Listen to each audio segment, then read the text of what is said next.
Mas no domingo à tarde, nós nos sentamos aqui e ficamos nos colocando dentro daquelas passagens evangélicas. Qual é a nossa conduta? Como foi o nosso comportamento na semana? Como é que nos estamos preparando para iniciarmos as tarefas de amanhã? E é um dia em que a gente pede a Ele assim, com muito carinho: Senhor, venha nos assistir, porque o Senhor nos prometeu, quando nos reuníssemos, em seu nome estaríamos presente. E é com todo respeito, com todo carinho, com todo amor que nós nos dirigimos a Jesus, nos domingo à tarde, pedindo a Ele que nos ajude, mas também agradecendo a Ele toda a oportunidade que nos foi concedida. E por isso, nós nos dirigimos a Ele, repetindo uma prece muito bonita, que é a prece de Cáritas. Ela nos convida a tudo muito ordenadamente. Então diz Deus, nosso Pai, que sois todo poder e bondade. Dai força àquele que passa pela provação, dai luz àquele que procura a verdade, ponde no coração do homem a compaixão e a caridade. Deus dá ao viajor a estrela guia, o aflito a consolação, o doente o repouso. Pai, dá ao culpado arrependimento, o espírito a verdade, a criança o guia, o órfão o Pai.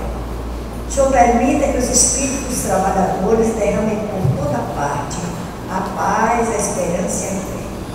Deus, o Pai, uma faísca do vosso amor abraça a terra. Deixai-nos beber nas fontes dessa bondade fecunda e infinita. Todas as lágrimas secarão, todas as dores acalmar-se-ão. Um só coração, um só pensamento subirá até vós com um grito de reconhecimento de amor. Como Moisés sobre as montanhas, nós nos esperamos de braços abertos, com bondade, obediência e perfeição. Queremos de alguma sorte merecer nossa misericórdia. Deus, dá-nos a força de ajudarmos no progresso a quem subirmos até nós. Dá-nos a caridade pura, a fé e a razão. A simplicidade que fará das nossas almas o espelho e o semelhante que tire a aproximante. Nos dirigindo ao nosso Pai.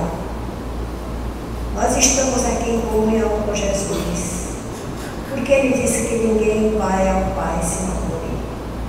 E Ele presente aos nossos trabalhos, aos nossos minutos de oração, a esses instantes tão poucos, nós precisamos estar aqui de almas, de coração aberto para receber as inspirações necessárias para a continuação da nossa vida.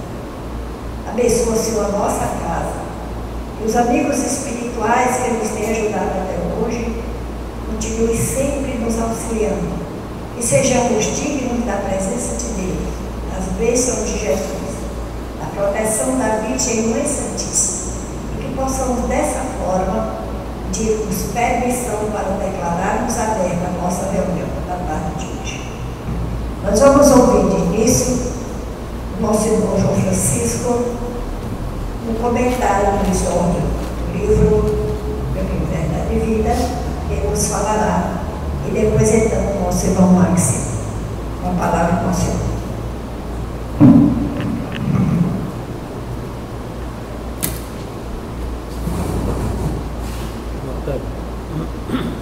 Boa tarde a todos.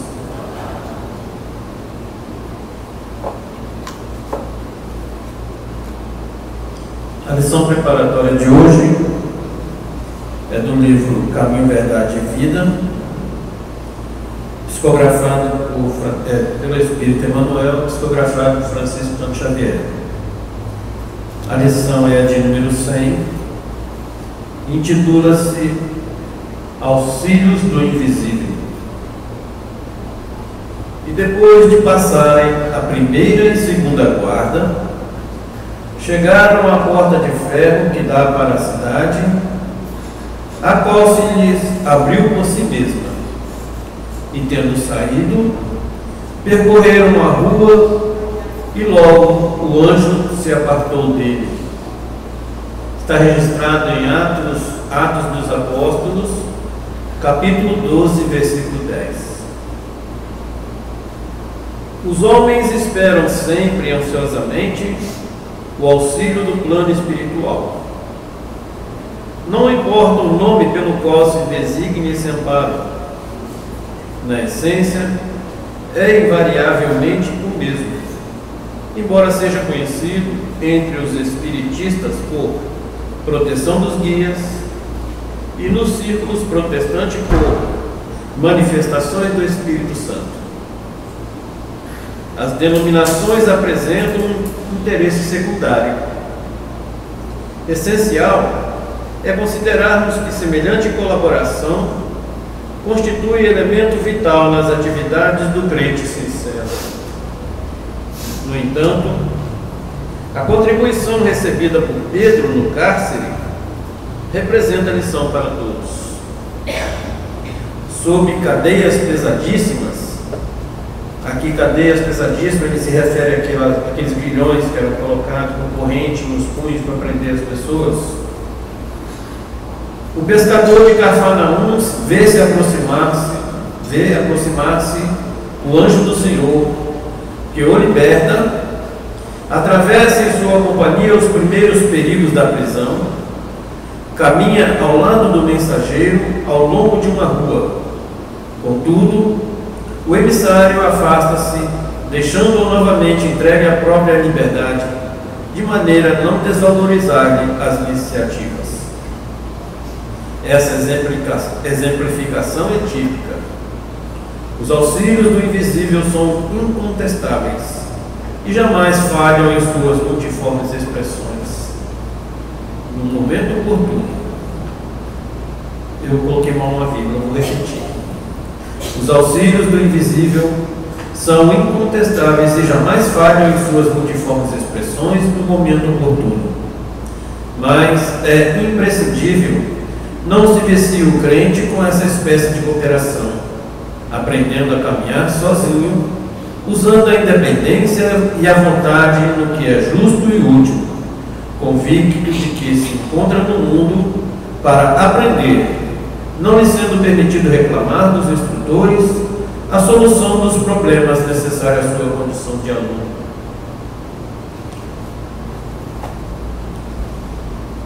Bom, a narrativa do auxílio, do alto, da prisão de Pedro e de sua libertação, ela se reporta ainda a Herodes. Se lembram que quando os reis magos vieram assistir o nascimento de Jesus, eles foram a Herodes, Caifás, denominado Herodes o Grande, e lá eles avisaram a Herodes que tinham vindo visitar o nascimento do rei, né, dos judeus. E Herodes, percebendo isso a perda do seu reinado, né? Poxa, vai nascer um rei, vou perder o trono.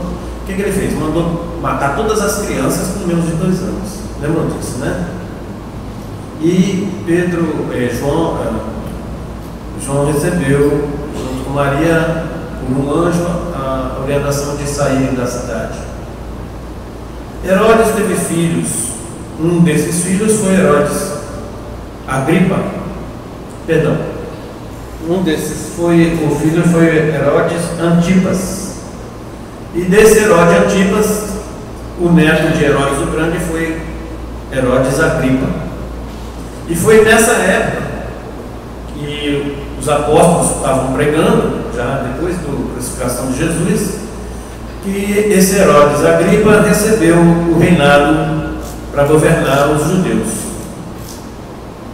E Herodes, na época, a igreja era perseguida por Herodes, por Roma. Para agradar a Roma e aos judeus, ele matou Tiago Maior à espada. Existia Tiago, irmão de Jesus, e Tiago Maior, que é o Tiago, irmão de João Evangelista, que era filho de Zebedeu. Assim está na Bíblia. E ele matou Tiago à espada. E vendo que isso agradava a todos os judeus, ele mandou prender Pedro. Ele só não matou Pedro porque estava na época da Páscoa. E durante a Páscoa não podia haver pena capital, não podia ser morto ninguém. E Pedro foi para a prisão. E para evitar que ele fosse libertado, que podia acontecer, de Pedro ser liberto por uma invasão dos cristãos. E ele botou 4 quaternos de 4 guardas. Ele botou 2 dentro da prisão do lado de Pedro, 2 do lado de fora e mais 4 guardas, mais 3 guardas de 4 componentes até chegar ao portão, para eliminar a chance de Pedro ser libertado. Só que nesse tempo, a igreja se reúne e entra em prece, orando a Deus. Na casa de João, evangelista, irmão de Tiago, os apóstolos e as famílias entram em prece e começam também a orar, pedindo a Deus por Pedro. E eis que aparece um anjo lá dentro da prisão. No momento em que ele aparece, uma luz resplandece em todo o ambiente. Ele toca em Pedro e diz: levanta-te, calça as tuas alpargatas, põe a tua capa e segue-me. No momento que ele disse isso, que ele tocou em Pedro, essas cadeias que o prendiam caíram. E Pedro acompanhou, botou a capa e acompanhou o anjo. Só que Pedro, nessa narrativa na Bíblia, ele achava que aquilo ali era um sonho, era uma visão que ele estava tendo. Mas ele foi, acompanhou. Quando chegou lá fora, tem um portão da prisão que abria que dava para a cidade, um portão de ferro. Quando eles chegaram ao portão, o portão por si só se abriu. Eles saíram, e tendo saído, se encontrando na rua, o anjo se afastou dele. E daí Pedro seguiu para a casa de João Evangelista, e lá a serva que foi, ouviu ele bater a porta, perguntou quem era, ele disse que era Pedro. Ela não abriu, ela voltou, foi lá e disse ao pessoal e a João, que todos estavam reunidos, que Pedro estava à porta chamando, eles não acreditavam, mas quando foram lá viram que era Pedro. Pedro pediu que avisasse a Tiago, irmão de Jesus, e aos outros apóstolos, e saiu da cidade. Então essa narrativa nos chama a atenção não só o fato do auxílio do anjo, mas a questão da prece. As pessoas se reuniram para fazer prece.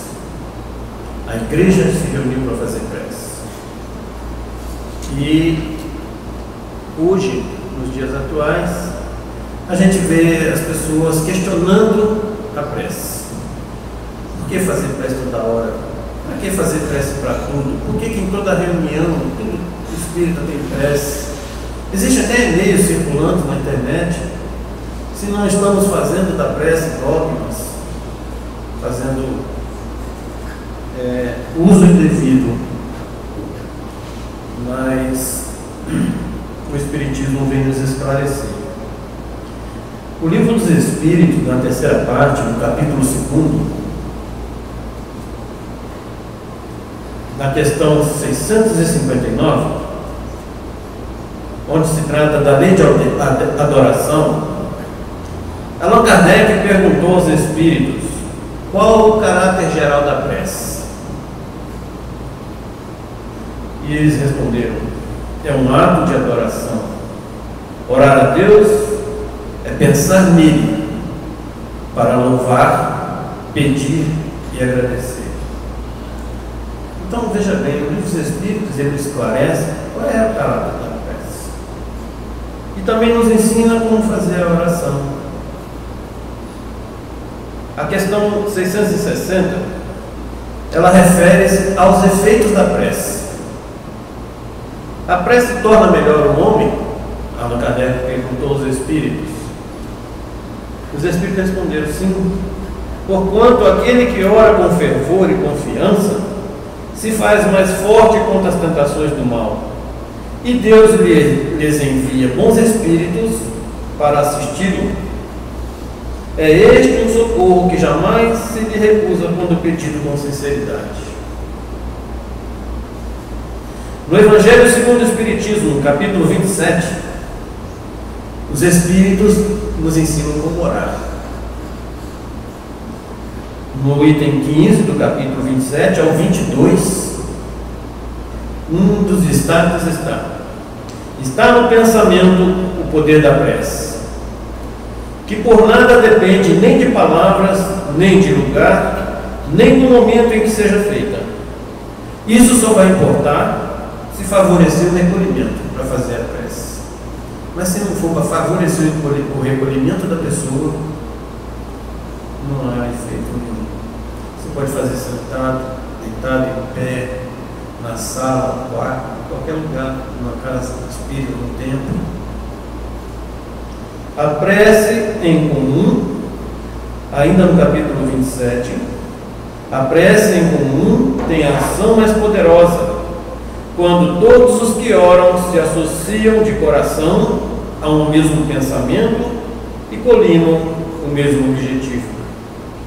Veja o exemplo que aconteceu na igreja, dos apóstolos, na casa de João, todos com um objetivo: pedir a Deus por Pedro, todos orando por Pedro. O capítulo 28 do Evangelho segundo o Espiritismo tem 84 itens falando sobre a prece. Intitula-se esse capítulo Coletâneas de Prece. E logo no primeiro item é colocado: a forma nada vale, o pensamento é tudo. O Pai Nosso é o mais perfeito modelo de concisão ensinada por Jesus. Ele resume todos os deveres do homem para com Deus, para consigo mesmo e para o próximo. O objetivo da prece consiste em elevar nossa alma a Deus.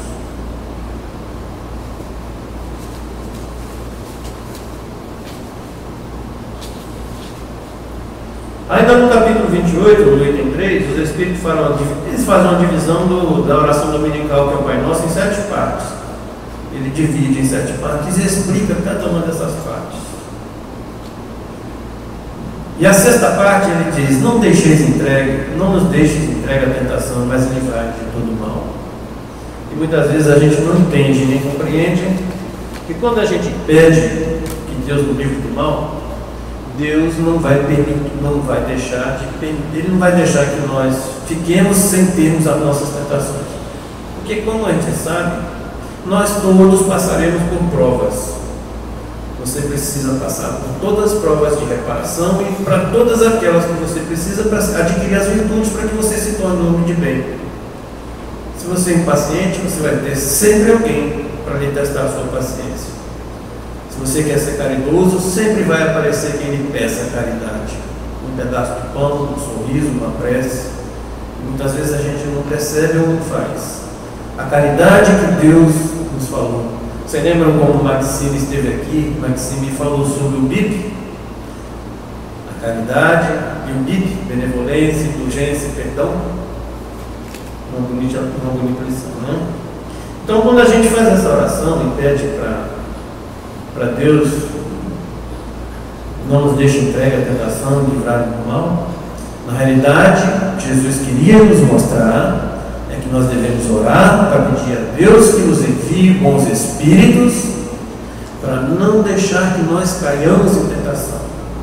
Porque Deus não tira o nosso livre-arbítrio. Se você quiser cair na tentação, você vai cair, porque é a sua vontade. Se você se compraz com os gozos da matéria, com as coisas fáceis, com as coisas que dão prazer, ou materiais, você vai seguir.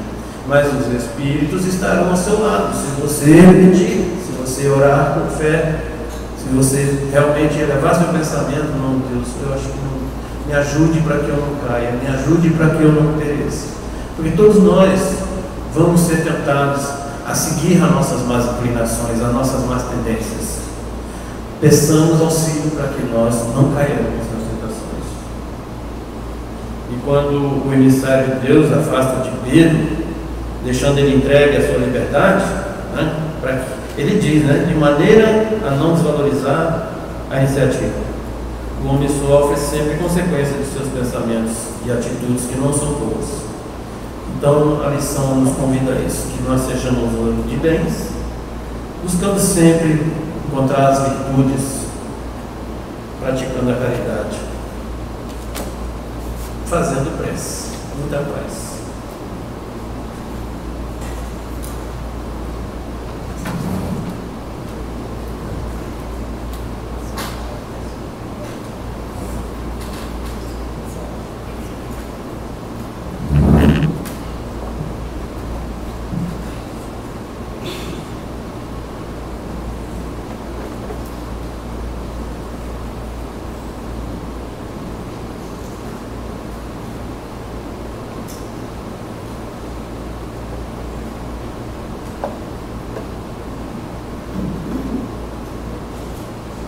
Irmãos, boa tarde, que a paz de Jesus esteja conosco. A João se lembrou daquela palestra que rolou, né? Eu fiquei feliz com o comentário. Meus irmãos, nós estamos no estudo do Evangelho, capítulo 20. Estamos indo para o último item hoje, que é o item, que é o capítulo dos trabalhadores da última hora. Estamos no último item, que chama-se Obreiros do Senhor. É um arremate desse item, todo o capítulo, que é uma mensagem.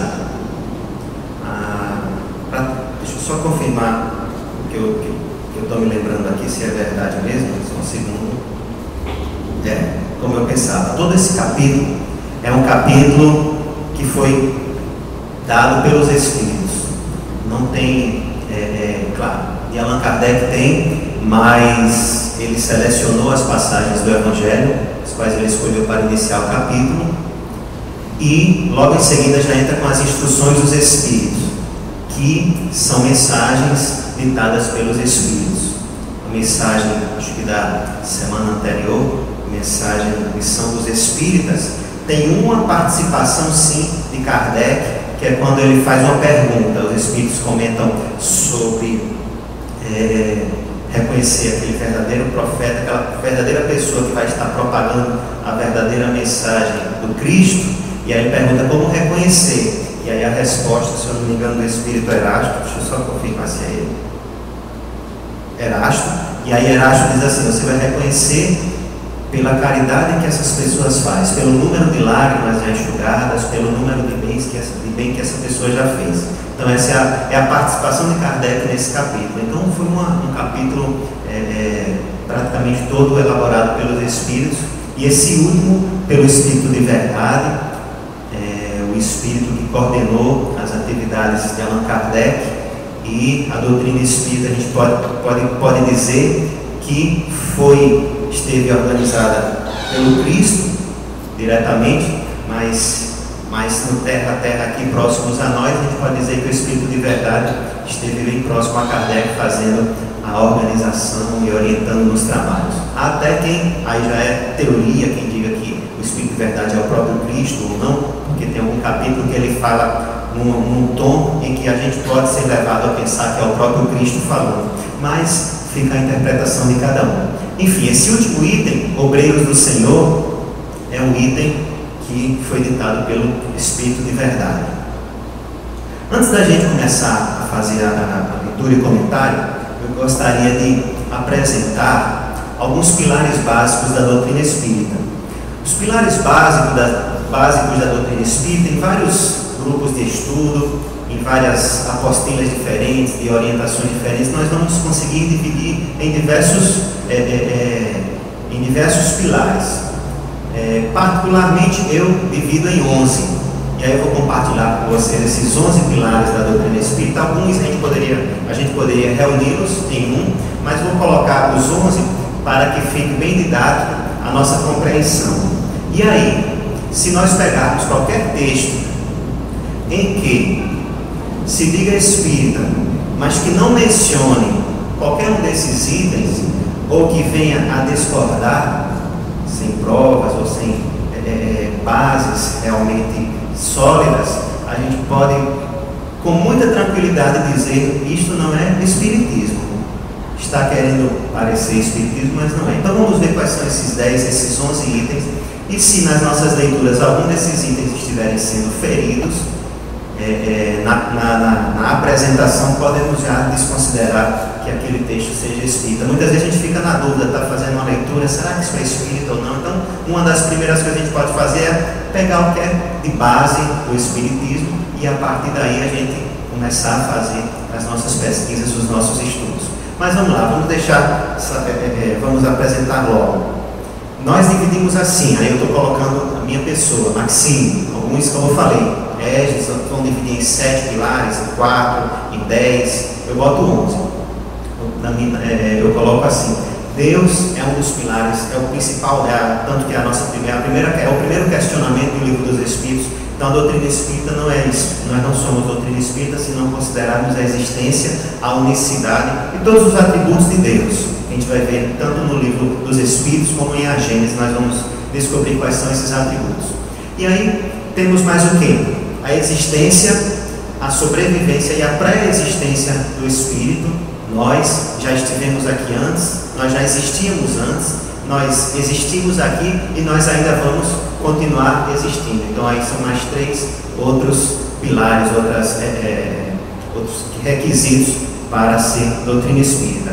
O quinto item é a comunicabilidade, a mediunidade, a possibilidade de haver um intercâmbio entre os dois mundos, o nosso e o mundo espiritual.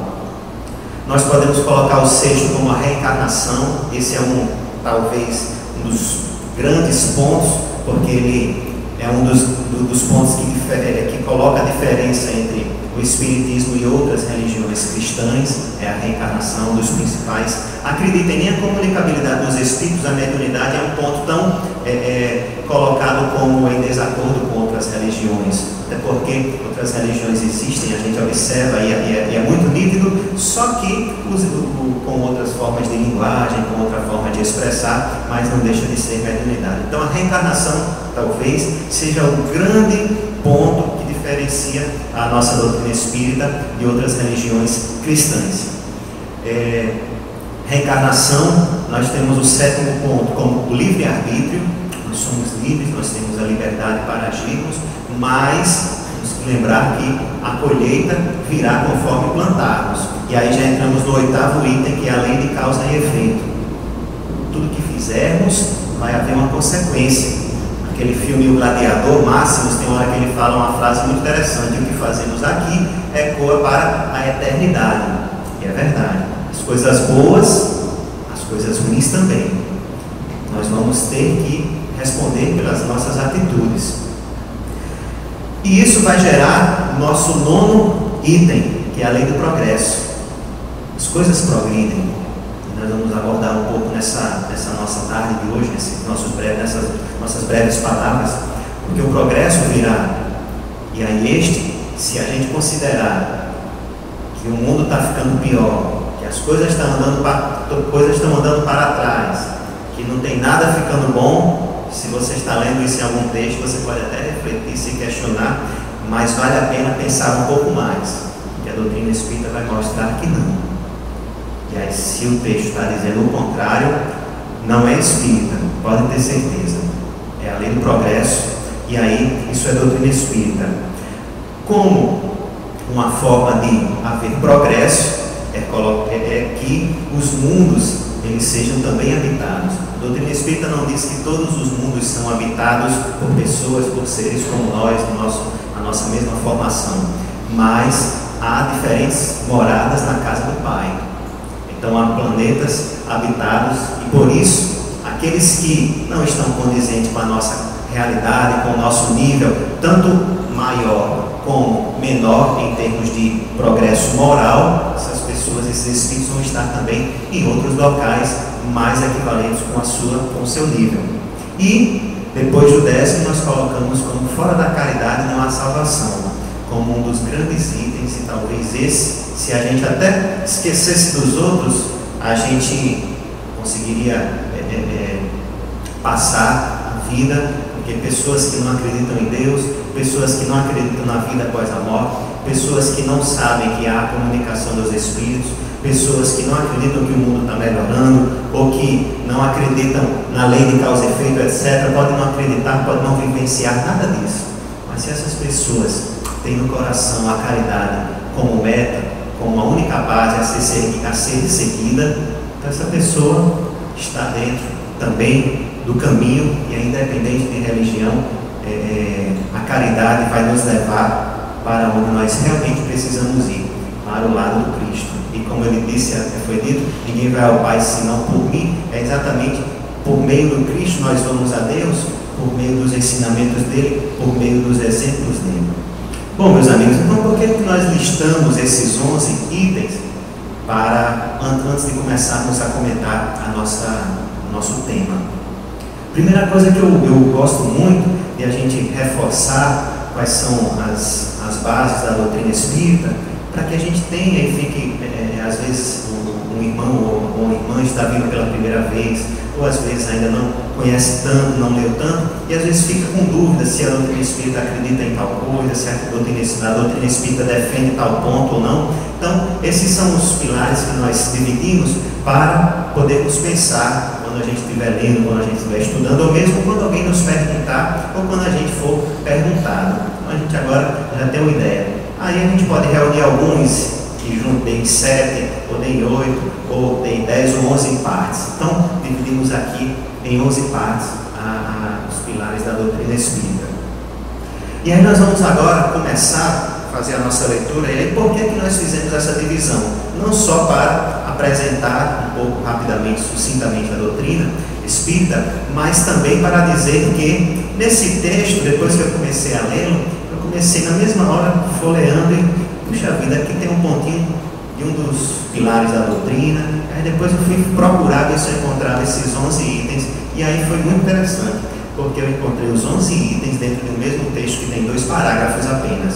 Então, nesse mesmo texto, a gente consegue ver todos esses itens sendo abordados, às vezes de forma mais direta, às vezes de forma mais sutil. Talvez possam até dizer, não, Máximo, você está forçando muito a barra para enxergar. Mas eu particularmente consegui enxergar os 11 itens, e a gente vai apresentar esse texto dessa forma, bem diferente. É um texto simples de ser compreendido, é um texto que, quando a gente termina de ler, a gente vai entender muito tranquilamente do que se trata, e é por isso, para dar essa encorpada, eu achei interessante dividir em cada item. Quando a gente fizer a leitura, a gente vai puxar um item, e aí vai comentar, vai apresentar, às vezes vai se deter mais, ou às vezes vai só apontar, aqui a gente está observando esse item e segue à frente.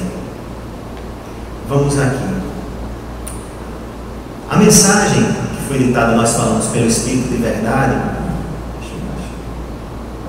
inicia assim: aproxima-se o tempo em que se cumprirão as coisas anunciadas para a transformação da humanidade. Transformação da humanidade já lembra progresso. Ao mesmo tempo, nós, quando falamos em transformar, nós estamos esperando o quê? Transformações melhores. Estamos falando aí da lei do progresso. E aí, de forma bem sutil, quando a gente pensa em humanidade, e se a gente pensa que a Terra representa essa humanidade, e se ela está, como é que se transformando, e se a gente for um pouco mais a fundo e já imaginar que aquelas pessoas, assim como na escola, como nós falávamos há pouco antes aqui com nossa avó Dagmar, ainda lá na casa dela, que aqueles que não conseguem acompanhar a escola, eles vão ficar para trás e a turma vai seguir. Então, na hora que a Terra, na hora que a humanidade se transforma, aqueles que não conseguem acompanhar, essas pessoas também vão ficar para trás por um certo tempo. E aí, como o planeta está indo, essas pessoas vão ter que ir para um outro canto. E aí é o que acontece, e aí está um outro ponto, que é a pluralidade dos mundos habitados. Aqueles espíritos que não mais têm a capacidade de estar aqui dividindo essa casa conosco, vão para um outro local para dividir com outras pessoas do seu mesmo nível de progresso. Então, é a lei do progresso, é a pluralidade dos mundos, logo na primeira frase, sendo comentada pelo Espírito de Verdade. E aí ele segue dizendo assim: ditosos serão os que houverem trabalhado no campo do Senhor. O Senhor, depois ele vai explicar lá na frente, mas a gente já deixou aqui a lembrança, que é o primeiro item, Deus. Foi falado, já começou a falar sobre Deus. No campo do Senhor, com desinteresse e outro móvel, senão a caridade. E aí a caridade nós colocamos aqui como o número 11, fora da caridade não há salvação.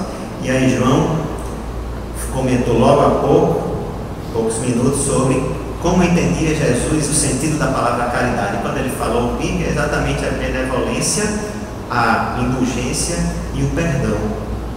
E aí, já como isso já foi abordado, no próprio Livro dos Espíritos, respondido pelo Espírito de São Vicente de Paulo, um dos grandes espíritos que também ajudaram Allan Kardec, principalmente quando a temática era sobre a caridade, sobre a beneficência, sobre o amar ao próximo.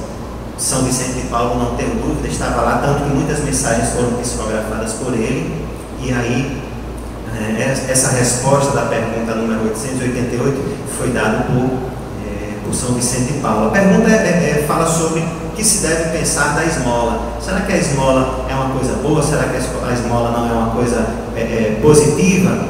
E nós não vamos comentar a resposta completa, mas apenas uma frase em que São Vicente diz assim: uma sociedade que se baseia na lei de Deus e na justiça deve prover a vida do fraco sem que haja para ele humilhação. Ele, de certo modo, está resumindo que a esmola, que aqueles que têm devem fazer algo para ajudar aqueles que não têm a capacidade, que não têm a disponibilidade, que têm dificuldades. Então, se a gente observa isso, e se a gente ainda observa tantas diferenças no nosso mundo, e se a gente quer que essa transformação aconteça, vamos voltar para logo para o início do texto, a transformação da humanidade. E se uma sociedade que se baseia na lei de Deus, o forte tem que prover o fraco, sem que para ele haja humilhação, isso vai ser baseado na lei de Deus. Mas ainda não vemos isso. A gente vê ainda as pessoas, colocando do ponto de vista apenas social, as pessoas, quando necessitam, elas não só padecem pela dificuldade social, como ainda pelo padecimento da própria humilhação e ter que recorrer muitas vezes a situações extremamente deploráveis, difíceis. Nós, na casa que trabalhamos, na Casa Espírita Bom Samaritano, nós também trabalhamos com comunidade carente. E uma vez, eu acho que, estou me lembrando, acho que eu comentei isso da última vez que eu estive aqui, uma senhora, nós uma vez visitamos sua casa, fomos fazer o evangelho no lar, as pessoas que são atendidas, a gente tenta realizar uma atividade, que é ir uma vez por mês em algumas casas, levar o evangelho, fazer um comentário, deixar, e também aproveita naquele momento para conhecer a realidade e saber de que forma a instituição pode ajudar. E aí essa pessoa, era uma casa que talvez tivesse 3 ou 4 metros por 3, um local muito pequeno, 4 por 3, daí 12 a 15 metros quadrados, onde não havia diferença, banheiro, cozinha, sala, tudo. Na verdade, ali Passo da Pátria, já perto do rio, Potengi, então o chão batido de barro, a casa praticamente de palha, não tinha segurança alguma. E aquela senhora naquela tarde tinha dito assim, e falou para um amigo nosso, na semana passada ainda levaram o meu botijão de gás. Ela já não tinha praticamente onde deitar, tinha um colchão, tinha vários filhos, então uma situação muito difícil mesmo. Mas o que aconteceu? Aquela senhora, algumas semanas ou talvez poucos meses depois, nós ficamos sabendo que ela havia sido presa, porque ela estava vindo da Paraíba, do Pernambuco, transportando mercadoria ilegal, estava transportando drogas. E aí ela foi detida e aí foi presa. E nós já conhecíamos o filho, que ia para a evangelização, e ela conhecíamos um pouco, que pegava a sopa. Nós não conhecíamos muito bem como um amigo, mas nós tínhamos a ideia de que realmente ela não era aquela pessoa que era usuária ou que fazia isso porque queria ser uma pessoa rica ou não, até porque temos na casa dela, era realmente uma pessoa que necessitava de muitos recursos para poder sobreviver.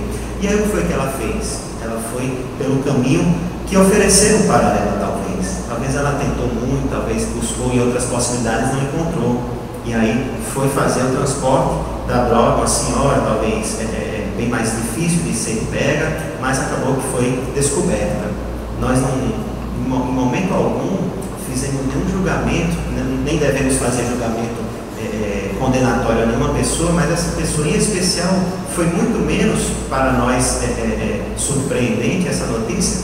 Por quê? Porque nós tínhamos estado na casa dela, nós sabíamos da situação dos filhos dela e que o marido já estava preso, e aí assim, há 2 semanas tinha sido roubado o seu botijão de gás, uma pessoa que já não tem quase nada e aquela coisinha que tem ainda levam. Então não é simples, não é fácil. Então essa senhora, qual era a situação que ela se encontrava?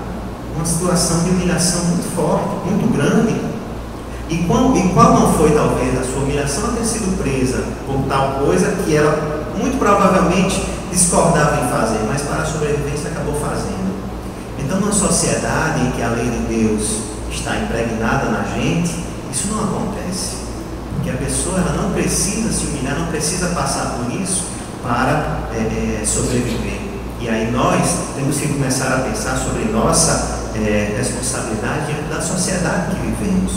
Não que nós vamos abraçar a sociedade como um todo, mas pensarmos o que é que nós podemos e que não estamos fazendo. Não é pensar no que poderia fazer, mas no que nós podemos, mas que não estamos fazendo ainda.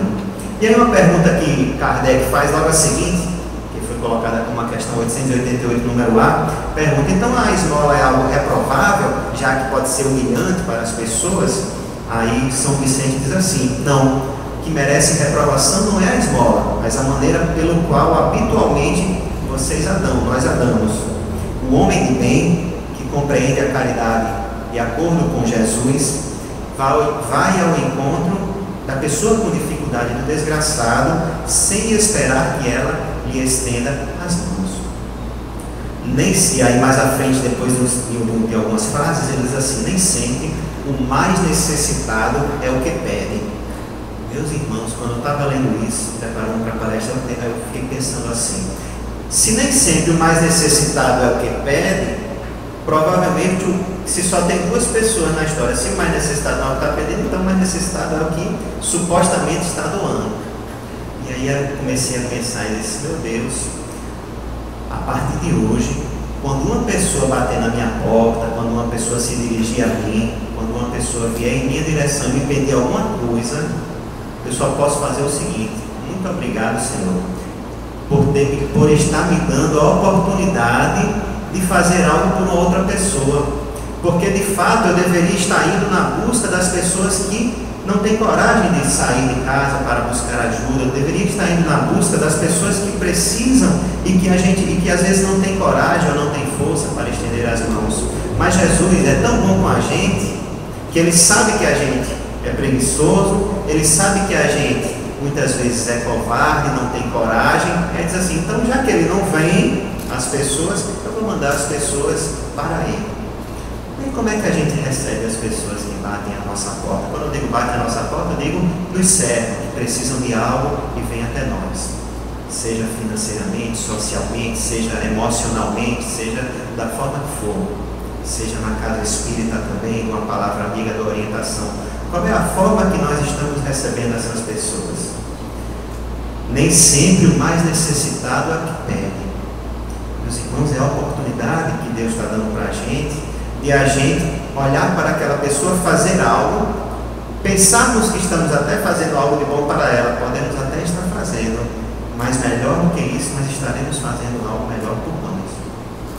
Quem veio visitar os idosos aqui no Leão, por exemplo, e tem uma tarde conversando com eles, ou lá no Juvenil Barreto, quando eu participava da juventude, era lá em Natal, então era mais perto, a gente ia muitas vezes lá.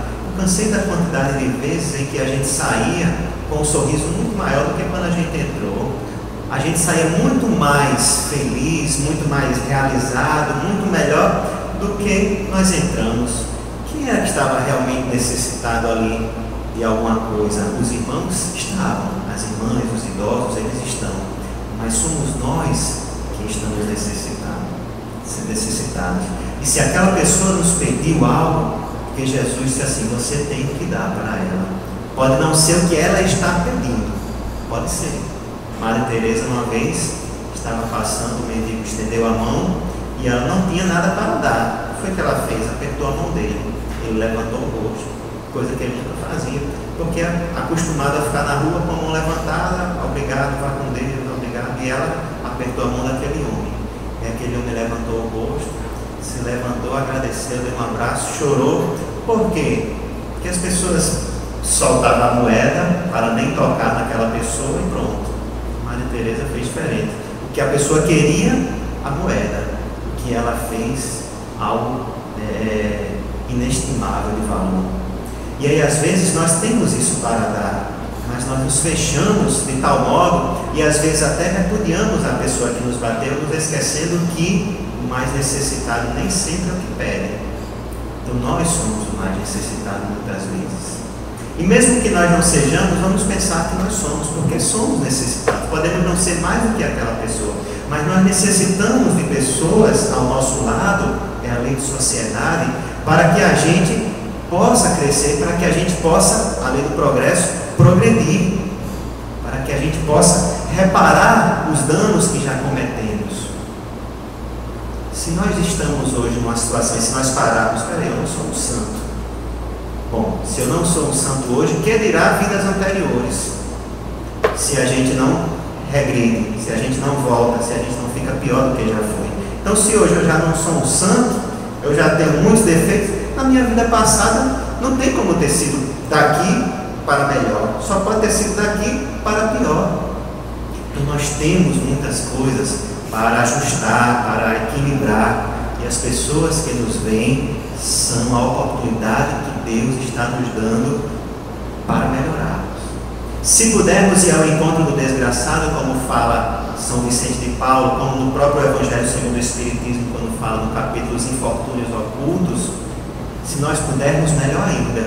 Mas às vezes não nos dá, a gente não tem a disponibilidade, às vezes a gente não tem tanta disposição, tanta coragem ou vergonha mesmo. Então aquelas que vêm a nós, que pelo menos a gente agradeça, veja o que é possível fazer. E ainda para terminar esse item que nós estamos comentando tanto sobre a caridade, estamos falando muito mais no aspecto ainda material, do ponto de vista social, porque foi a questão levantada por São Vicente.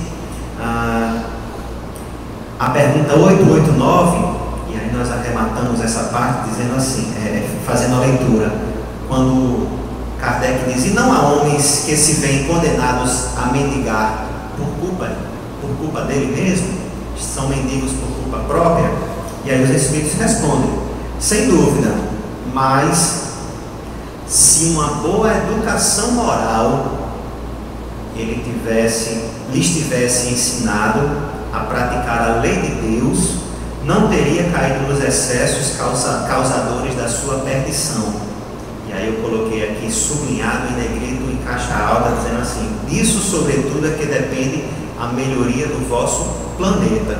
Se estamos falando em transformação da humanidade, estamos falando em melhoria do planeta. Estamos falando em melhoria do planeta, essa questão aqui ela disse, é disso que depende a melhoria do planeta, do quê? Da educação moral que houver ensinado a praticar a lei de Deus. Então, minha gente, é disso que a gente precisa. A gente tem que se educar moralmente na lei de Deus para que o nosso planeta melhore. Já fizemos o exercício de imaginar, se Parnamirim, vamos pensar só nessa cidade aqui, se Parnamirim, se toda a população fosse igual a mim, vamos ser bem honestos, será que seria melhor a cidade ou não? Se todas fossem igual a Maxime em termos de comportamento, será que a cidade seria melhor? Seria do mesmo jeito? Seria pior? Imaginar que Maxime vão ter vários Maximes, o prefeito vai ter a mesma personalidade do Maxime, os juízes, os advogados, os procuradores, os transeuntes, os motoristas de ônibus, os funcionários, os empregados e os donos, as pessoas que ainda estão nas ruas, os idosos, os garis. Vamos pensar, se todos fossem Maxime, em que situação Maxime poderia dar um bom exemplo, mas que situação Maxime não seria um tão bom exemplo? Já fizemos esse exercício de pensar, se todos fossem iguais a nós no nosso planeta, será que o nosso planeta estaria no mesmo nível? Será que estaria inferior? Esse é um exercício que podemos e devemos fazer. E se acharmos que o mundo seria melhor, cuidado, Não vamos achar que o mundo seria melhor se todos fossem iguais a nós. Porque a gente pode nesse exercício cair nisso, né? E aí vamos pegar o espelho, se a gente não está conseguindo olhar para si mesmo, se a gente não está conseguindo fazer o nosso autoconhecimento ainda, pega o espelho, vamos recorrer a muitas situações. 919 pergunta lá, que Santo Agostinho responde no Livro dos Espíritos, o autoconhecimento, todas as noites. Vamos pensar, será mesmo que o mundo estaria melhor se todos fossem iguais a nós? Vamos fazer essa reflexão. Bom, seguindo agora, voltando aqui para o texto original, que é o texto dos obreiros do Senhor, estou preocupado, vou agora praticamente só ler e pontuar, porque não temos mais tempo quase. Mas olha, seus dias de trabalho serão pagos pelo cêntuplo do que tiverem esperado. Lembra que ele vem falando daqueles que com desinteresse sem outro móvel senão a caridade, os homens que tiverem trabalhado no campo do Cristo. Então, seus dias de trabalho serão pagos 100 vezes mais pelo que tiverem esperado.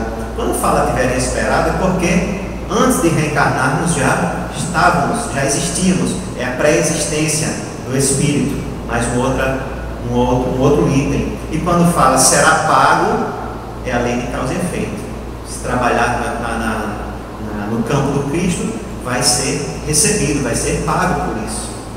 Ditosos os que hajam dito a seus irmãos, vamos trabalhar juntos e vamos unir os nossos esforços, a fim de que o Senhor, ao chegar, encontre acabada a obra, porquanto o Senhor lhes dirá: vinde a mim, vós que sois bons servidores, vós que soubestes impor silêncio aos vossos ciúmes e as vossas discórdias, a fim de que daí não viesse dano para a obra. Ele disse assim: a gente pode reunir muitas coisas, o vencer-se a si mesmo para que a obra não falhe, mas isso aí está ligado diretamente ao que? A nossa vontade. A nossa vontade está relacionada ao nosso livre-arbítrio. Nós somos livres para escolher o que desejamos fazer e o que não desejamos fazer. E aí, se fazemos, é escolha nossa, o bem ou o mal.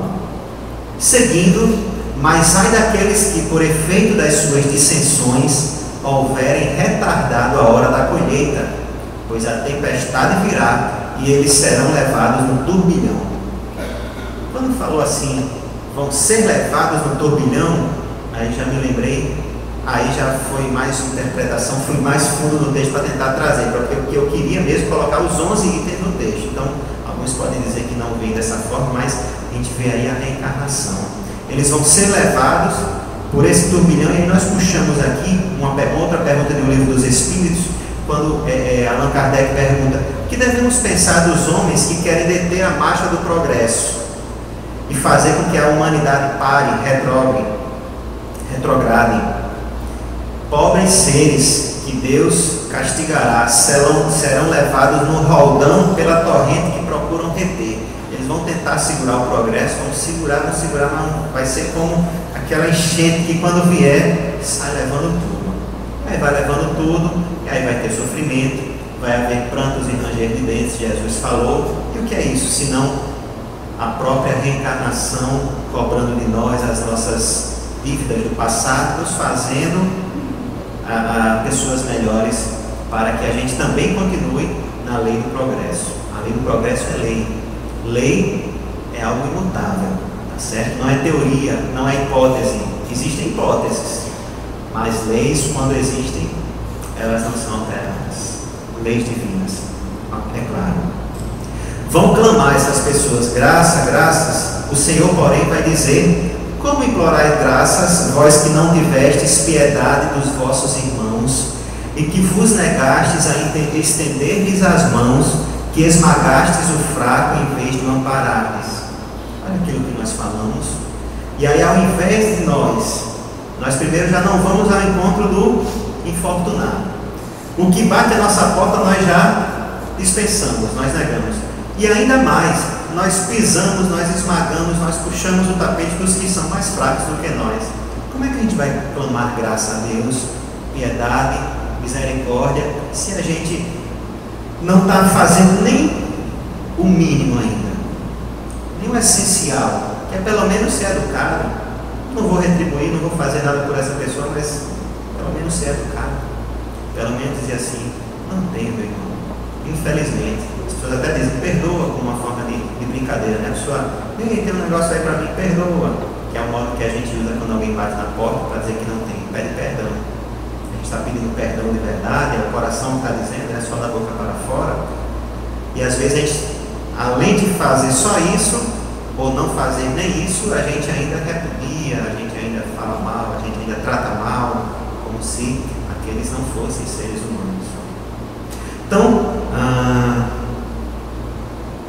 puxando a parte da lei do progresso, nós trazemos a questão 799, que só pergunta assim: de que maneira pode o Espiritismo contribuir para o progresso? Frase muito conhecida da gente é destruindo o materialismo. Mas lá no finalzinho da resposta, ele diz assim: abolindo os prejuízos de seitas, de castas, de cores, ensinando aos homens a grande solidariedade que os há de unir como irmãos. Esta é a maneira que o Espiritismo deve contribuir para o progresso. Se o Espiritismo que nós estivermos seguindo não nos estiver levando a este caminho de abolir os prejuízos das castas, das seitas, das cores, o que quer que seja, dos preconceitos, hoje em dia na nossa sociedade tem outras formas que Allan Kardec na época não mencionava. Se isso não está sendo abolido, então o que a gente está pensando para estar praticando não é Espiritismo de verdade. Não é. O Espiritismo, ele destrói qualquer separação que possa haver entre as pessoas. É a solidariedade, a gente grifou aqui, que vai unir os irmãos. Como suplicai graças, vós que buscastes, continuando, a vossa recompensa nos gozos da terra e na satisfação do vosso orgulho? Já recebestes a vossa recompensa tal qual a quisestes? Aí nós puxamos aí, recebeu a recompensa, você fez o que achou melhor, livre-arbítrio e lei de causa e efeito. Nada mais vos cabe pedir. As recompensas celestes são para os que não tenham buscado as recompensas da terra. Então aí, celeste, a existência após a desencarnação. Então é a sobrevivência do Espírito, mais um. E para a gente fechar o item, Deus procede, aí fala de Deus novamente, primeira base da doutrina espírita. Neste momento, ao censo, nesse censo não é com S, é com C, censo daquele que faz cadastro. Ele está dizendo assim que Deus está cadastrando os seus servidores fiéis e já marcou com o dedo aqueles cujo devotamento é apenas aparente, a fim de que não usurpem o salário dos servidores animosos, pois aos que não recuarem diante das suas tarefas é que ele vai confiar os postos mais difíceis na grande obra da regeneração pelo Espiritismo. Fiquei assim na hora que a gente escuta isso, porque pode parecer prepotência, pode parecer algum abuso que a gente quer usar quando fala do nome do Espiritismo, a regeneração pelo Espiritismo. Mas nós já mencionamos aqui atrás, um pouco antes, sobre o que é de fato o Espiritismo, qual é a sua ideia. Não só destruir o materialismo, mas promover a solidariedade entre todos os povos. E aí, para fechar, antes do último parágrafozinho, ainda no Livro dos Espíritos, nós vemos a pergunta assim: por que indícios vamos conhecer entre todas as doutrinas que alimentam a pretensão de ser a expressão única da verdade, a que tem o direito de se apresentar como tal? Qual é a doutrina que diz eu tenho a verdade? Qual é a doutrina que eu vou acreditar que é realmente verdadeira? E a resposta dos Espíritos é assim: será que mais homens de bem fizer e menos hipócritas fizer? Isto é, pela prática da lei do amor, na sua maior pureza e na sua mais ampla aplicação. Esse é o sinal pelo qual vai reconhecer que uma doutrina é boa, visto que toda a doutrina que tiver por efeito semear a desunião e estabelecer uma linha de separação entre os filhos de Deus, não pode deixar de ser falsa e perniciosa. A doutrina espírita é a verdadeira? É a que fala a verdade ou não? Vamos ver a pergunta. A própria doutrina espírita já disse, já deu a resposta. Há outras doutrinas que pregam da mesma forma que a solidariedade, que o amor ao próximo e que essa vivência é o essencial. É isso que está sendo construído. Homens de bem aumentando, o número de hipócritas diminuindo. Então essa é a verdadeira doutrina. Não responde aqui em nenhum momento doutrina espírita. Isso é interessante. E para finalizar, cumprir-se-ão estas palavras: os primeiros serão os últimos e os últimos serão os primeiros no reino dos céus. Reino dos céus, mais uma vez, pluralidade dos mundos, e não considera-se apenas mundo físico, mas também mundo espiritual. E ficou faltando, e a comunicabilidade do Espírito vem logo em seguida, o Espírito de Verdade, Paris, 1862, provando que a mensagem foi psicografada, foi ditada. Então a gente vê aí as bases da doutrina espírita, e aí, como base maior, qual foi o foco maior que nós demos ao texto? É o que o texto mesmo pede, é a reforma moral a partir da caridade. A caridade que a gente faz para o próximo, e que nós puxamos aqui do Livro dos Espíritos, que nós, talvez, aí já em nossa interpretação, sejamos os mais necessitados. Então não vamos repelir, meus irmãos, aqueles que nos batem a porta. Jesus nos disse que aquele menor que nós ajudarmos é o mesmo que fizermos a ele. Madre Teresa de Calcutá fazia isso. Chamou uma vez um homem e disse assim: vem cá, olha aqui, você está vendo? Quando ela chegou, acho que foi na Colômbia, foi no Chile, um homem, um mendigo, e aí chamou: peraí, esse homem é um famoso que ficou pobre, está na rua, e aí ninguém entendia. Peraí, acho que ela está ficando meio louca, já está meio idosa, Dona Madre Teresa, Santa Madre Teresa, como chamavam, Madre Teresa.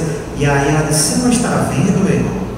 É Jesus que está aqui na rua, vamos levá-lo urgente para o nosso acampamento.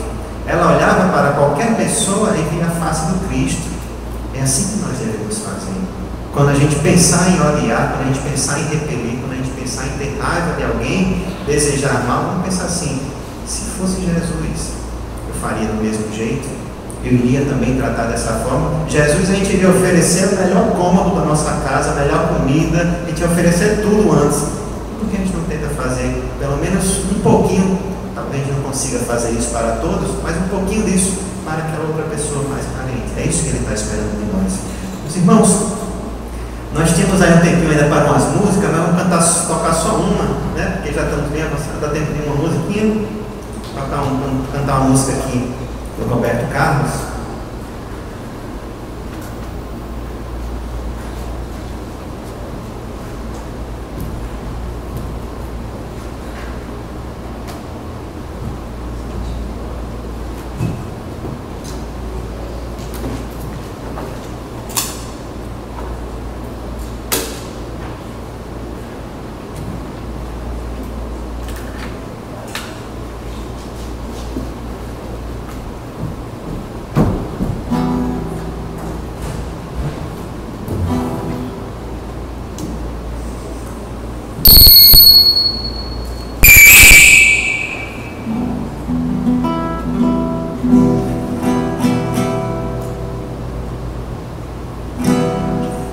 Severino Celestino tem uma informação que ele sempre nos dá, e aí a informação dele, e que essa letra ela foi psicografada por Emmanuel e Chico Xavier entregou para Roberto Carlos, mas disse que ele nunca divulgasse.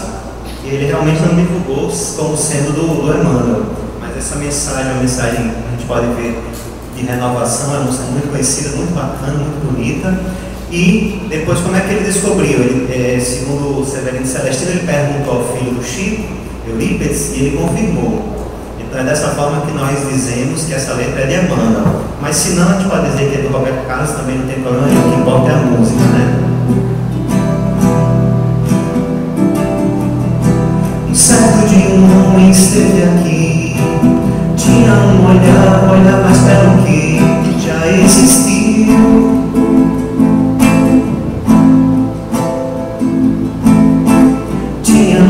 Uma oração e não falar a mais linda canção que já se ouviu.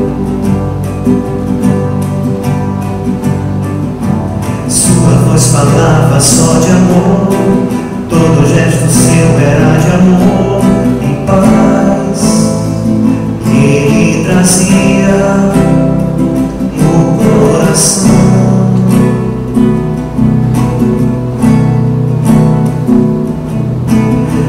Pelos campos caminhou, subiu as montanhas e falou do amor maior.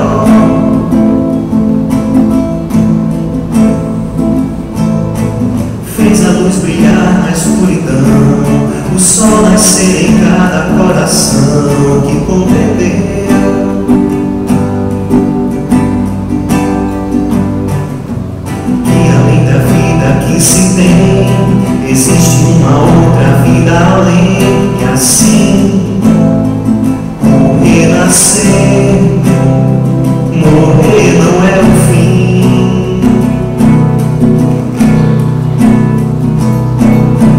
Tudo que aqui Ele deixou não passou e vai sempre existir. Flores nos lugares que pisou e um caminho certo pra seguir.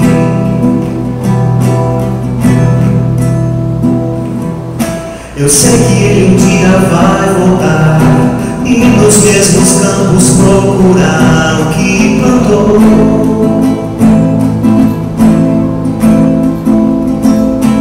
E colher o que de bom nasceu, chorar pela semente que morreu sem florescer.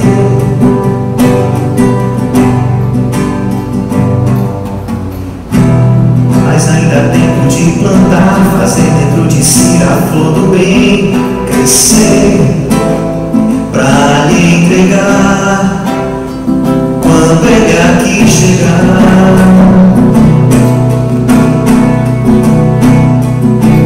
Tudo que aqui Ele deixou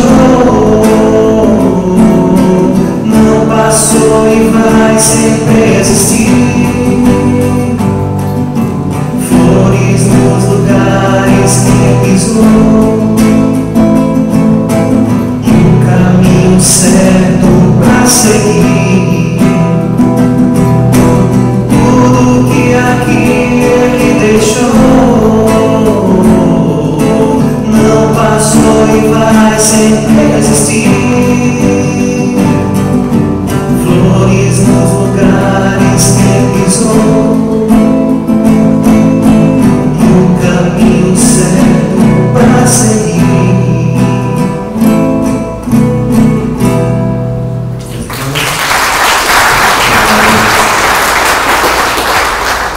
Muita paz para todos. Eu tenho apenas um aviso, uma informação. No mesmo dia que vai haver o café da manhã aqui, logo em seguida, a nossa instituição lá em Natal e Candelária estará promovendo também uma feijoada beneficente. E aí nós temos um cartaz ali divulgado, tem poucas senhas aqui, custa R$12. E aí começa às 11h30, aqui termina meio-dia, mas lá vai até 3 horas, 2h30, 3 horas da tarde. Então, se alguém desejar conhecer, como ainda estamos terminando o mês de junho, vai ser no começo de julho, ainda vamos ter um pouco, vamos dizer assim, do espírito junino da nossa região, que é bem característico. Então vamos ter também forró lá, pé de serra, vamos ter também atrações artísticas, culturais, Luiz Gonzaga, músicas de Luiz Gonzaga de muito bom gosto. Então, se vocês sintam-se convidados e também para colaborar, vem para café da manhã e logo depois já emenda com a feijoada.